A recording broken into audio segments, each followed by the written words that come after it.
জলবায়ুগত কারণে মধ্যপ্রাচ্যের অন্যান্য দেশের মতো সারা বছরই উত্তপ্ত আবহাওয়া বিরাজ করে সংযুক্ত আরব আমিরাতে। আর জুন জুলাই মাস এলেই গরমের এই তীব্রতা বেড়ে যায় আরো কয়েক গুণ। দেশটিতে কর্মরত শ্রমিকদের স্বাস্থ্য সুরক্ষায় চলতি মাসের 15 জুন থেকে আগামী 15 সেপ্টেম্বর পর্যন্ত গ্রীষ্মকালীন মধ্যাহ্ন বিরতি ঘোষণা দিয়েছে আমিরাত কর্তৃপক্ষ।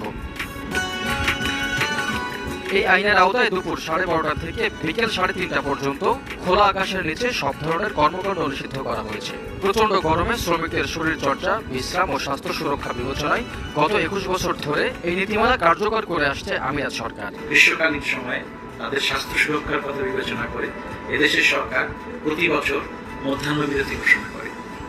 15 জুন হতে 15 সেপ্টেম্বর এই 3 মাস যখন তাপপ্রবাহ অত্যন্ত বেশি থাকে তখন এই মধ্যাহ্ন বিরতি চালু করা হয়। আমিরাত সরকারের মধ্যাহ্ন বিরতির নিয়মাবলী মেনে চলি। স্পেশাল আপনার